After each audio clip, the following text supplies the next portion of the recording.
Welcome to Change and Triumph. We are here with the amazing Jeremy Throne, who is a podcast and actually podcast host. He's been doing podcasts and marketing for many years. He is the founder of a company called Video Host. Am I saying that right? Yep, perfect. Thank you for having me today. Yes, and it is just an honor to have you here. You've had some amazing experiences in marketing and years, what, I think you said it's been 4 years as a marketing director and a former podcast guest that hired you. So take us back to that weekend.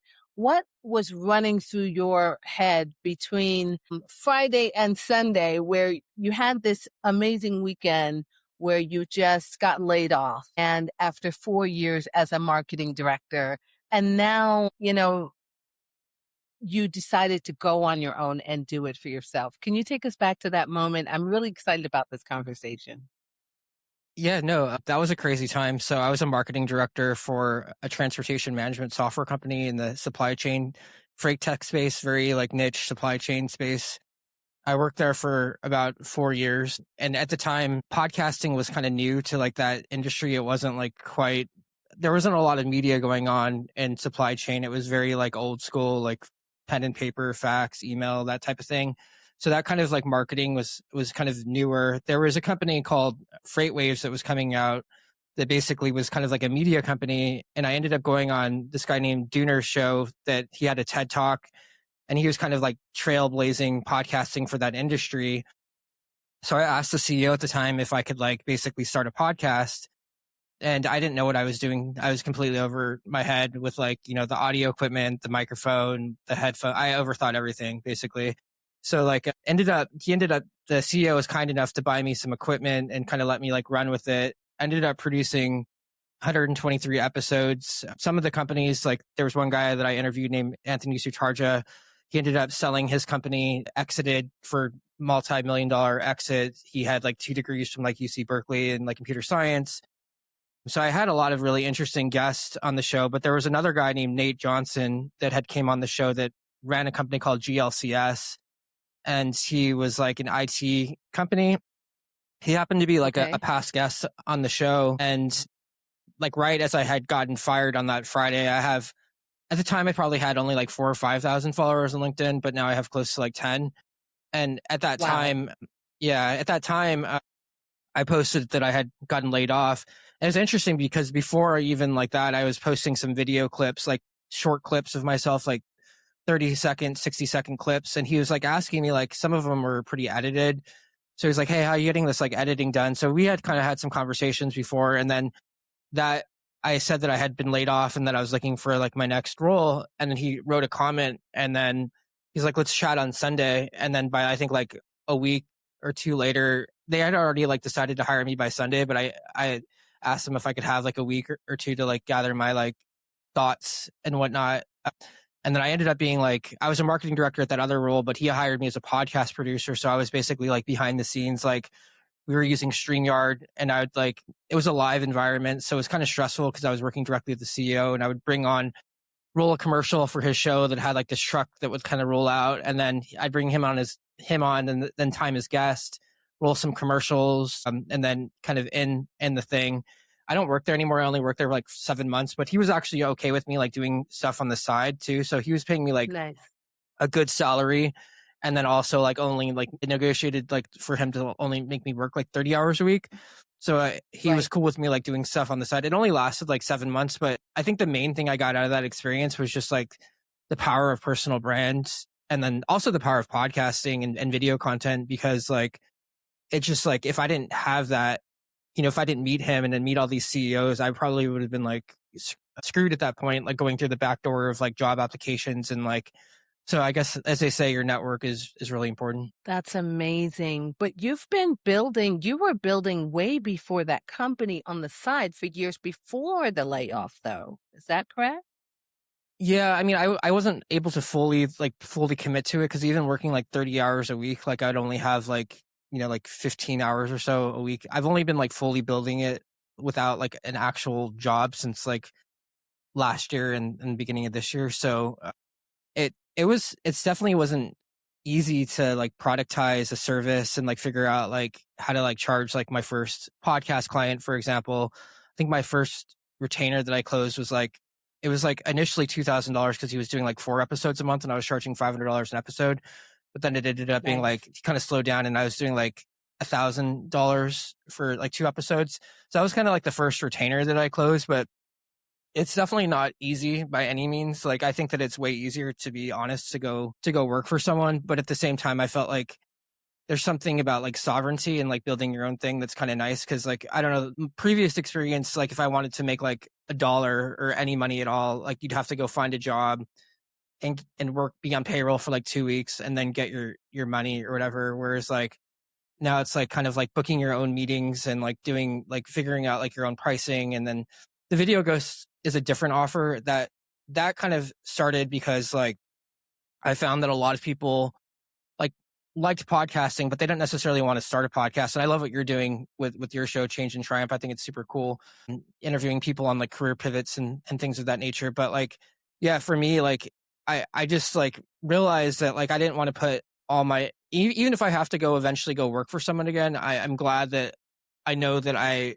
am capable of like putting together a product and like making money and like reaching out to people. And I think a lot of that sales thing comes, if anyone listening has ever been in sales is like probably one of the more important things that came to like, to be able to like even like reach out to people and DM people and be like, hey, like a lot of the times when I'm DMing people for like the video ghosting, I did a video, for example, of a guy's building that burned down in the Palisades fire here in LA.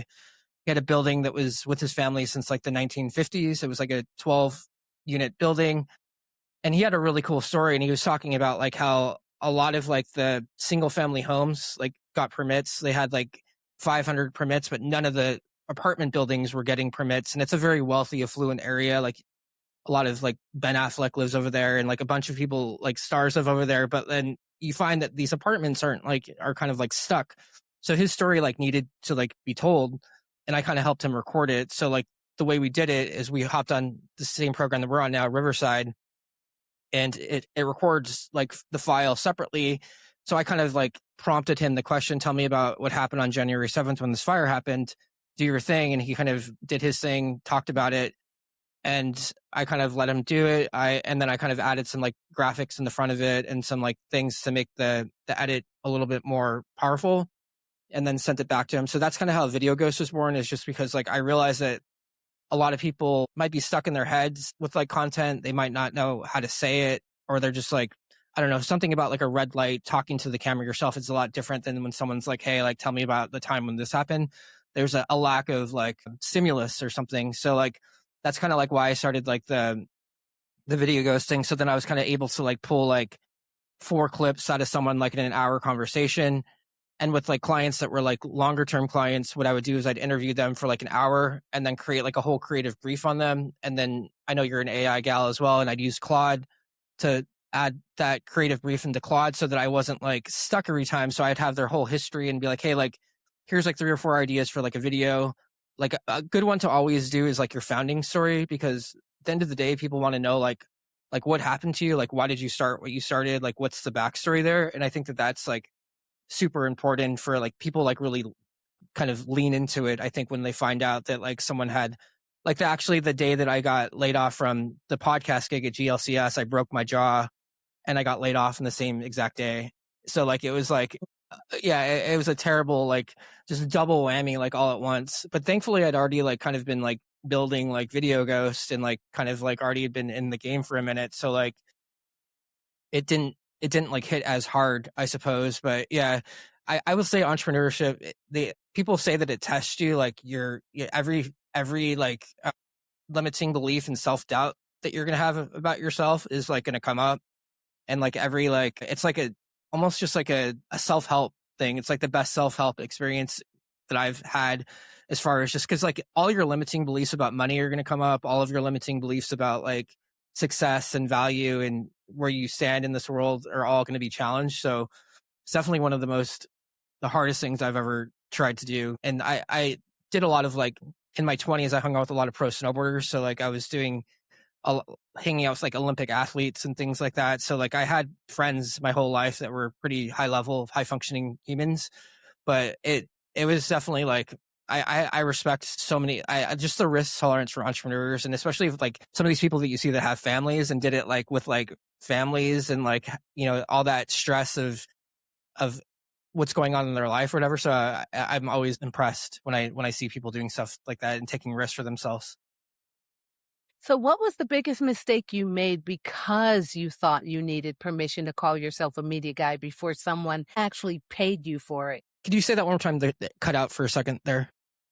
So I was just wondering, what was the biggest mistake you made because you thought you needed permission to call yourself a media guy before someone actually paid you for it? Yeah, I I guess like the media thing, it did take a minute to like realize that I was in media. I guess I've been in it for a while, but yeah, I guess until someone actually pays you to like produce a podcast, like you kind of have a little bit of imposter syndrome. So I definitely feel like once I was paid at that GLCS for being a podcast producer, that kind of like flipped the script on that.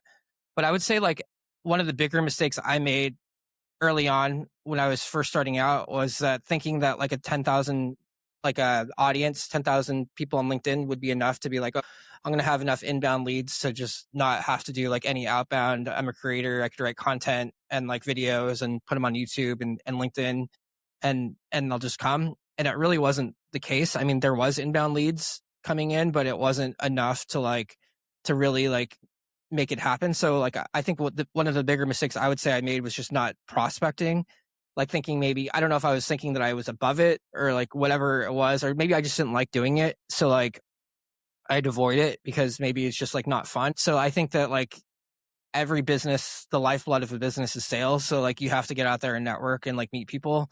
So I would say that that was probably a big mistake that I made, is not like, now I try to like, I use like a timer and like I just set it for like, I don't know, 75 minutes and then just do one thing. So I don't like kind of switch my mental task. I'm a big believer in like context switching, like takes your brain like 10, 15 minutes to get into the groove of doing something. So like whenever I'm doing something, like I try to do it for, it's just like a certain set period, a period. I was watching Kevin O'Leary on Diary of a CEO the other day, and he was talking about how Steve Jobs was talking about like the difference between like signal and noise.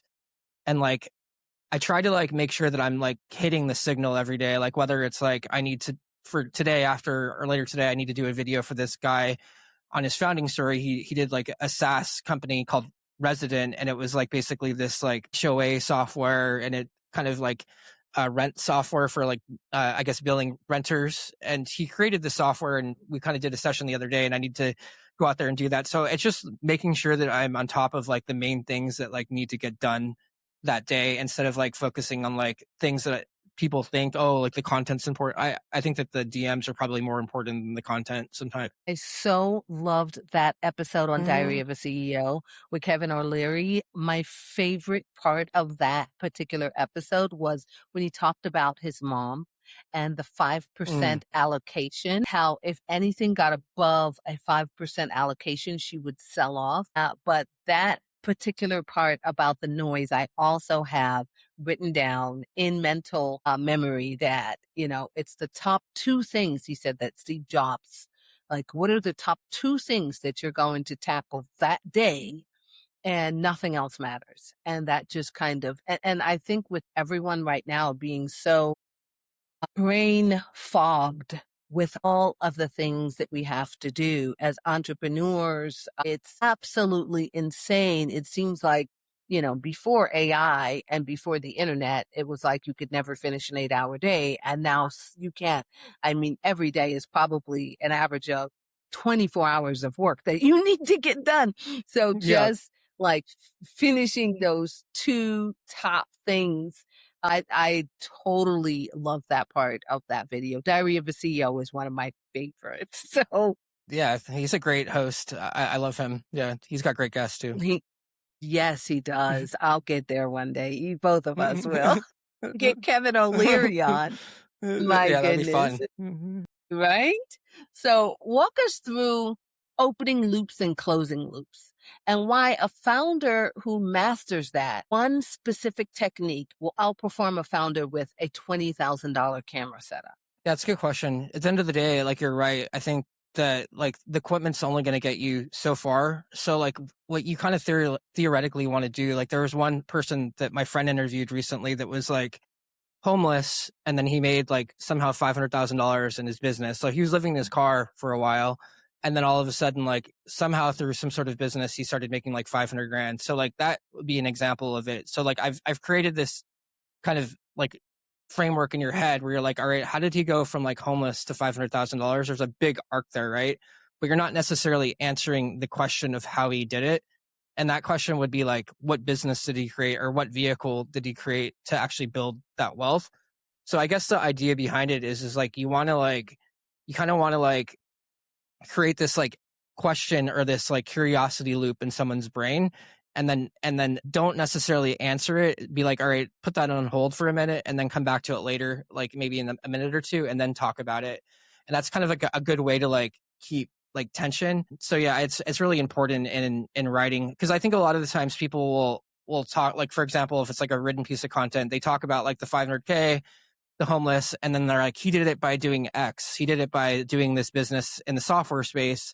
Like, and they give away the Right. answer right away when like the reader needs like a little bit more time to get like paid off essentially.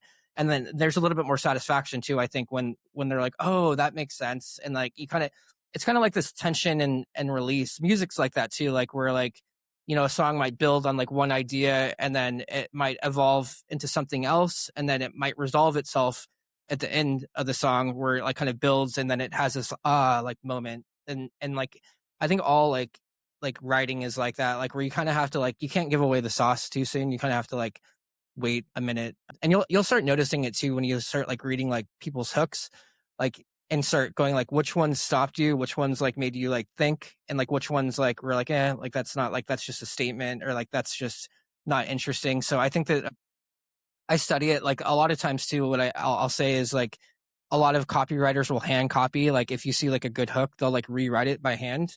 And that's a good way of like really slowing down your brain to like see like which words were used and how it was phrased and how that whole thing was structured.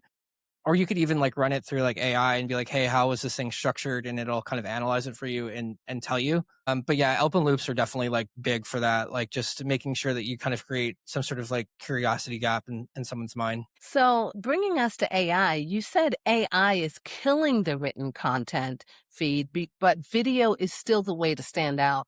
Where do you draw the line? What should a founder use AI for, and what should they refuse to outsource to it?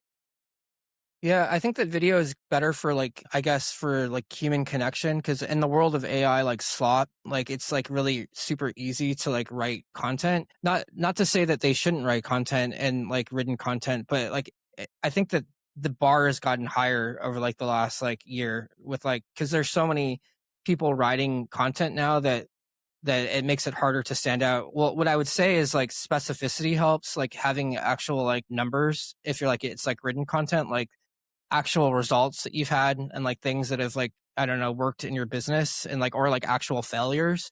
So I always think that specificity is like huge in storytelling. Storytelling will never get old, and like narrative arcs and things like that.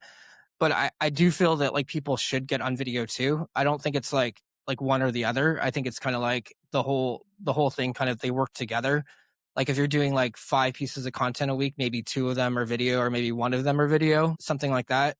Because at the end of the day too, like when I write my videos, when I'm doing them with clients, it's not scripted. I'm just kind of like asking them questions like podcast style. Well, when I'm doing my own videos, I kind of script them out and I use a teleprompter, and then I will kind of write like a hook and everything, and like keep it under like a minute. So I think that like, I don't think it's like one or the other. I think that they're kind of like, people can't see your personality as much through like text. They could see like the way you smile, like your eye contact, like your demeanor, like your energy. And they always say too, like, I think I've had some mentors in the past that say like sales is like really like kind of an energy exchange.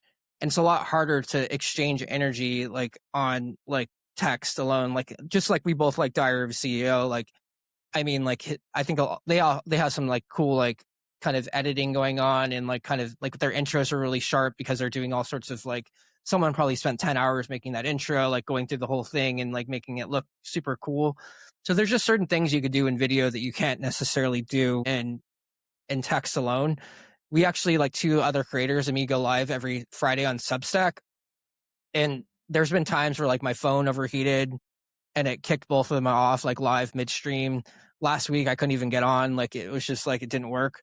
So there is like inherent like risk, I think, when you're doing things like this. And like, sometimes people don't want to like they want to like be polished and want to hide behind text or whatever. But at the end of the day, like I think that in the like age of AI, like video has become more important. I feel like as just also because it's like a bigger barrier. It's just, people don't necessarily, not everyone's cut out for it. And then a lot of people just, I think when you're a CEO too and you're very successful and you haven't done any video and you don't believe in content, you have more surface area to defend. So like I think for them maybe it's harder because like they're already so successful that like maybe like if they screw up, they're worried that how they're gonna look and how polished they are. Because I've seen some CEOs that are not exactly the best orators or speakers. So like I don't know. I think a lot of people get stuck in their head and they want things to be perfect. And when it doesn't come out as perfect, they get annoyed and they just kind of just say, screw that. I'm not going to do it. I'm so glad you brought that up, but I'm going to circle back to that same question because I realized the question was more about AI and what you should put to AI and what you shouldn't put to AI. And I think you have attributed AI to text and writing. However, you now can use systems like HeyGen or 11 Labs to clone yourself and make an Mm, entire video be absolutely perfect. And I've done it and mm, I'm so excited about the way it looks. But the only thing is that the energy that you mentioned may not be there. However, I like the the energy that it is giving off. Personally, I think that that energy is devoid. It's my voice, it's my face, everything is perfect, but it's devoid of my experiences, my way that I'm thinking, like some pre-perceived cultural ways that are just part of me from growing up that I don't see in the clone of me, and I get the perfected investment banker person that I wanted to see in mm. myself that I can't seem to really be in video. What is your opinion about that? I haven't tried any clones yet. I'm not totally against it, but I do feel like you should at least spend some time doing videos of yourself so you know how you look versus like what this other experience is going to look like.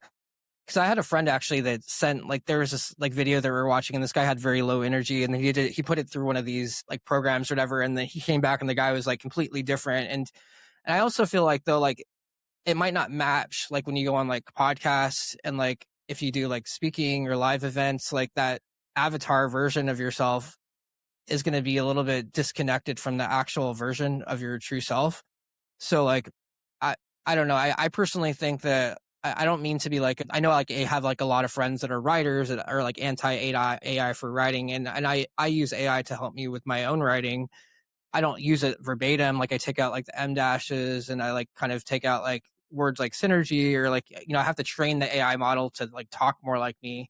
I don't like just like let it say or whatever. I kind of coach it in order to like give it the outputs that I want. But I don't know. I'm not against it, like the avatars, but I think that there's something to be said about like showing up as yourself too, I suppose.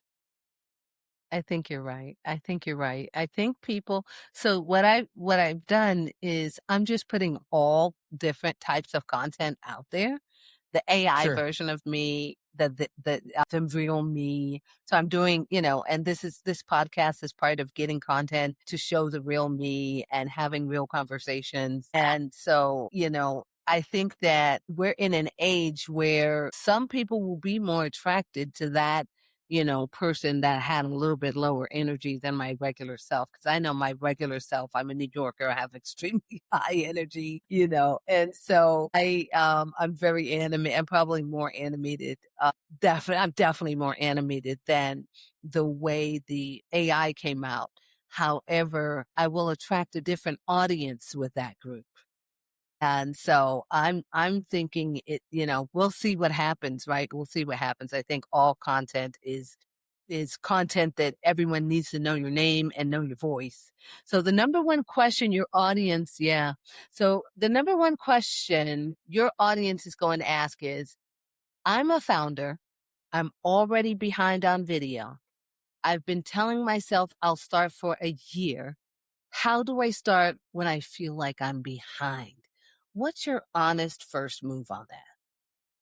I honestly would probably just take out your iPhone. You can buy like a Rode micro mic for like they go on sale for like $80 sometimes, like under $100. It just plugs into the USB here, so they're super easy to use. They actually have something called the Rode Capture app on here too, so you could actually see that the microphone's on, that it's actually hitting that mic. Cause I don't know, I'm always like, is this mic even like working or not? You could see the signals coming from like the Rode Micro, and then just set up a simple stand and then just kind of record yourself. Like you don't have to be perfect, just do it like a couple times. I think that people worry that like I go through the same thing because I have like an Instagram account and like it's mainly friends, right? Whereas like my LinkedIn account, I have a lot of friends there, but it's just kind of like a broader audience. And I feel like I even get like hesitation. Like I don't want my ex to see like me on video for whatever reason. So like I think that like we all have it, but sometimes you kind of just have to say screw it, just kind of go for it. But I actually like what you said earlier too, like about just experimenting, like trying new things, right? Like you'd mentioned like trying the avatar thing. Like I think that just try new things and don't look at it as like, just look at it as an experiment, right? Like don't look at it like this is like defining me, or like I'm going to like piss off my boss, or like someone is going to make fun of me, or whatever. We've actually been doing some experiments too with like the Substack feed, where when we go live, Substack has an automation that it'll it'll basically cut clips automatically and then do little things to them like zooms and things, and it sends them automatically to YouTube. And we've had over like 30,000 like views just from like completely automated. And some people will push back on me too and say that like that's a form of slop to some sort of degree. I don't really look at it as slop, because slop to me is like you're like kind of like you're prompting the AI and you're kind of taking whatever it says and the mashup and just posting it. Whereas these were like real clips from us talking, and then the AI just kind of decided what it thought was interesting, and then it pushed it over to YouTube. So, but I don't know. I'm with you. I think that you should experiment as much as possible and then not worry about it. But going back to the founder with like the video, just I think you have to just kind of go for it, like and not kind of lower your like expectations, and maybe lower your like your ego maybe a little bit, because I think that a lot of the times it might be like an ego thing where they want to be like super polished, or they want like these motion graphics and like this crazy sizzle edit or whatever, and that's cool and it could come, but I think that that should come after you develop your storytelling capabilities and like your, and I think that a lot of people, it's a weird thing. As soon as the camera turns on, people freak out. Or not everyone. There's some people probably like yourself that are like good in front of the camera, but like some people are just like, oh my gosh, like I don't like what I said, and they start like analyzing what they're saying as they're saying it. It becomes like this meta voice that's like distracting from like you being in the moment somehow. So like yeah, it's a practice, I feel like, but I feel like it's good because like even my old boss at GLCS, he said that he bombed in front of he spoke in front of this group, and he kind of bombed, he mentioned, and that's what he started his podcast, because he's like, I want more laps getting in front of people, so I want to talk in front of people. So that podcasting was able to, like, when he would do the intros, he'd do these really great intros for people, and he would do them. I think that he got more comfortable, and now he's back on stages again talking. So I don't know, it's like a weird thing where like I think people get in their own way, but I definitely recommend it. Like it's a way of like, I had one video that popped off like on LinkedIn last year that had like, it was a 32-second video about procrastination, and it had like 485,000 views. It was insane. The thing Wow. like just popped Wow. off. Yeah.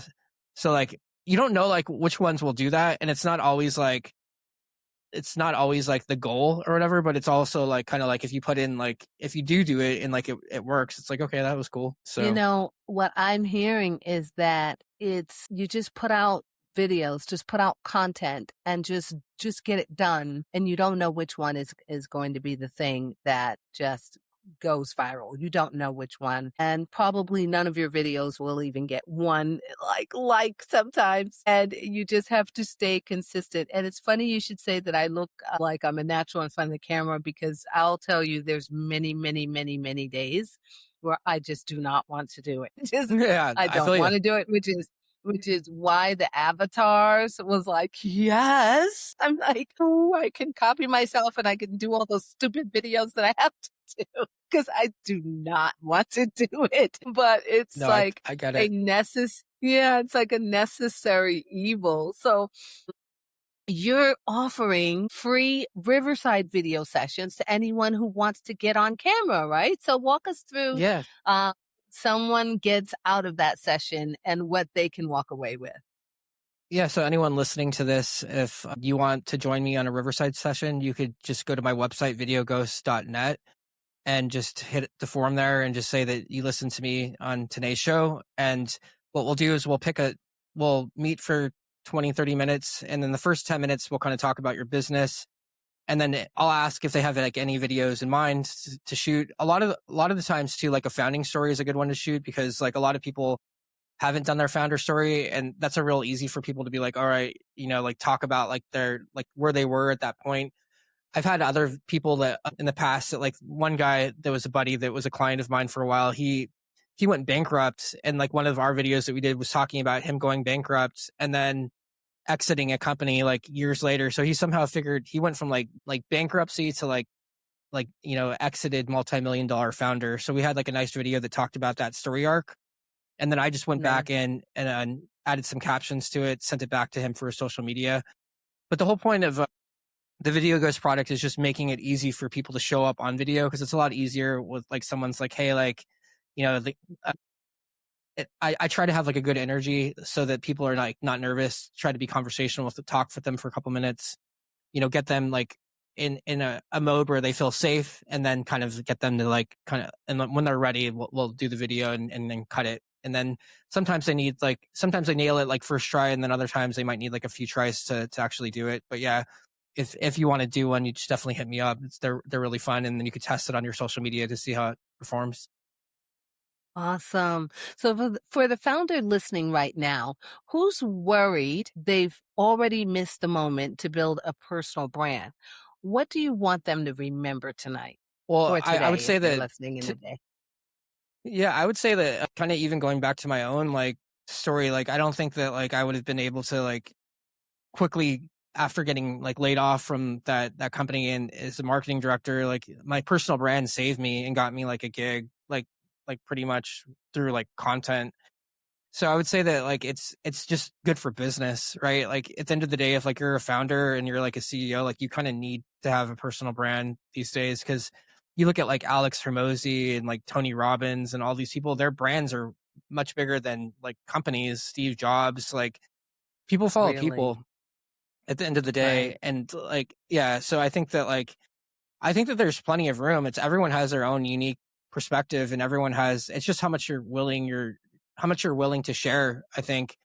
And then also just not staying away from like, I think that people want to be so curated. Sometimes it helps to like show like moments of failure, like breaking my jaw. I did a post one time about like showing like my jaw broken and like the screws in my jaw and just things like that. Like the times where things don't work out as planned, because at the end of the day, like people are more connected to you, I think, when you show like the real side of, being a human, especially in the age of AI.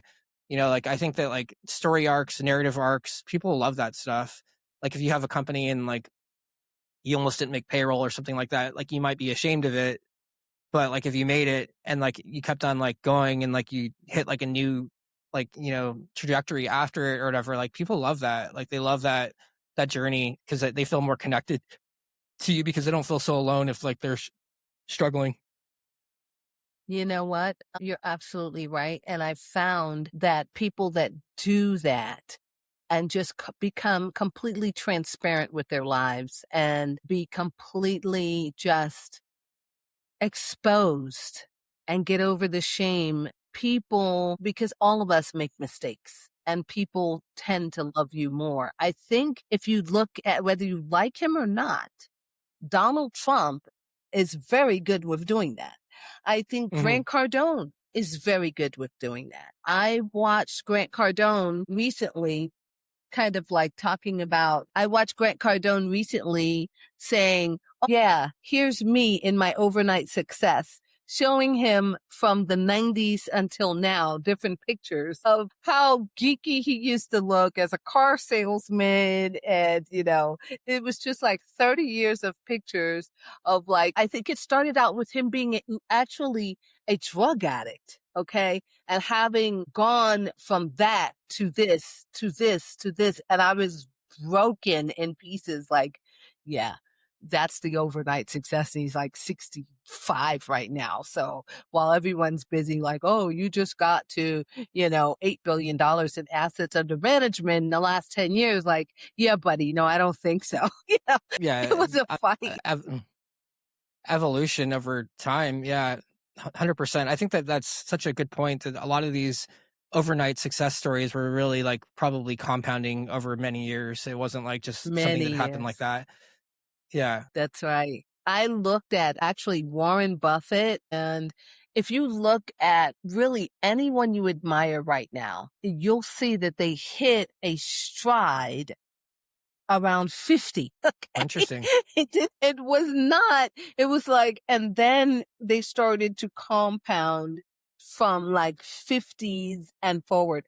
The average entrepreneur. So when you see those weird ones like Zuckerberg, who became a millionaire at, in their 20s, but the average multi-billionaire, and there's like 150 billionaires, right? And forget about the trillionaires. I'm talking about just billionaires now because we're in the age of billionaires rather than millionaires. Millionaires, I think there's probably so many millionaires now because of inflation, and it's just a lot easier to get things done. A lot of the hurdles are gone. I had a meeting earlier about that exact thing, that, the playing field is leveled for so many of us.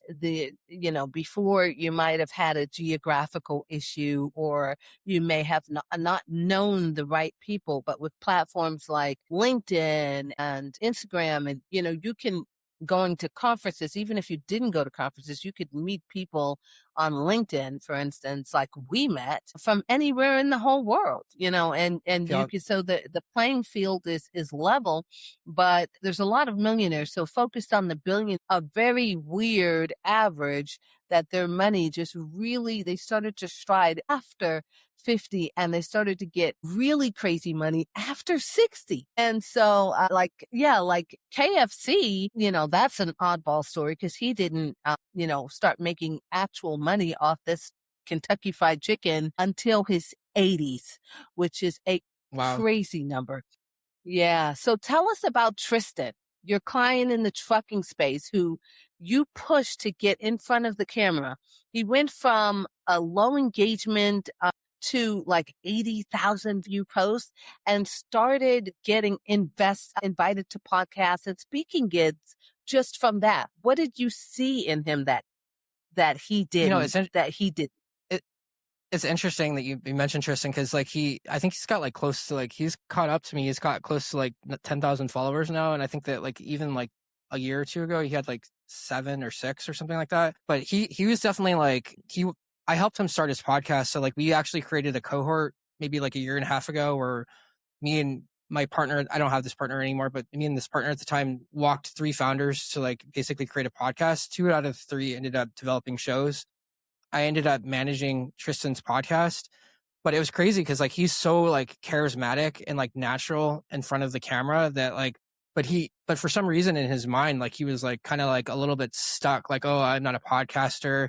That imposter syndrome because you haven't done it yet. And like all this self doubt is like creeping in and like, but yeah, he's been like invited to like, he's in the supply chain trucking industry, and he's been like invited to speak at all these different events and like and been invited to like lots of different podcasts in the industry. I think he's been on like over like 10 now. And like people start, it's really interesting now because people will actually come up to him at like events and be like, hey, I know you, I watch your show. And I'm sure it'll happen to you too. And it does happen to you where it's like people will start like recognizing you and start asking you questions and like be like, hey, I want to come on your show, or like I want to talk to you. So and then we would cut clips actually like from the Riverside sessions with his clients. And we found that like probably like over 50% of the people actually reshared the clips. So that was also helping to expand his network as well.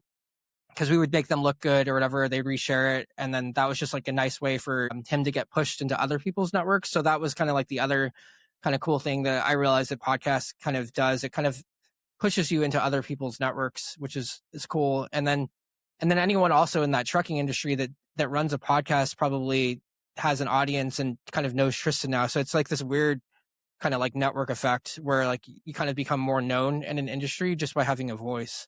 And I think that it's because like it's it's probably harder to execute over time. And I think the people that execute it over a long period of time, they just become like the voices of their industry. You are absolutely right. You are absolutely right. So if one founder listening today pulls out their phone tomorrow and records one piece of content because of this episode, what do you want them to film first? I would definitely say if you don't have your origin story, your founder story, definitely film that. Or if like you have some sort of like hardship that you turned around, like it's only like if it's like if you don't turn the hardship around, it's not necessarily a good thing. But like if you like got fired and got a job afterwards and you have like an arc there, if you have a story that has like a nice little arc to it, I would say tell that. Like sometime where like I don't know, you lost the sale and then it came back and then you closed it again later. Like we all have these like really interesting day-to-day stories that kind of happen to us that are, and you kind of need to develop that story lens basically of like remembering when these things actually happen to you, like in your day-to-day life. Because it's really hard. Like there's so many good things that happen to us like on a day-to-day basis that we sometimes forget how meaningful or how interesting that thing was. I actually had something recently where I went through a divorce and I represented myself pro se, and that whole thing just ended. And I ended up like me and my ex had a divided asset together, but I had to like kind of navigate the legal system like by myself and with the use of like Claude. And I haven't really told that story, but like that was actually kind of like a huge thing too, because I'm not a lawyer. I don't really know much about like law, and like to be able to like represent myself and to have like a good outcome. Like I got paid out of the house that we owned together and like it's settled now. And so like drafting those documents. So I would say that we all have like these interesting stories, and that it makes it a little bit more interesting because I'm not a lawyer, right?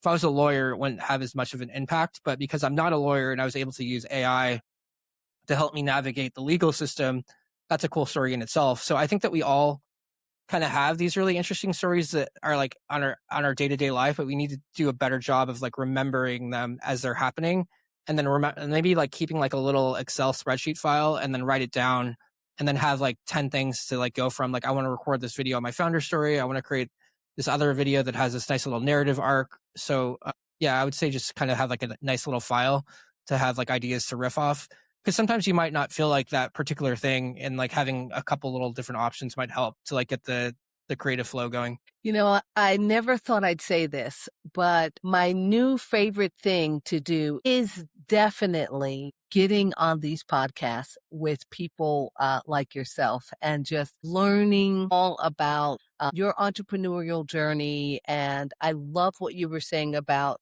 being pro se. I also tried to be pro se during my daughter's child custody case and divorce, and it was an absolute nightmare. And I was very, very blessed to finally be reconnected with her. I ended up losing her for several years and reconnecting. Sorry to hear Everyone that. who knows me knows my personal story. Yeah. And it was just a absolute nightmare. But this, when you hear people like yourself, you know, just saying, hey, I did it too. I've been there too. I think that's why we're here. That's why we're talking about, hey, get your personal story out and get it done. Jeremy, it has been an absolute honor to share this time with you. Do you have any last words for our audience?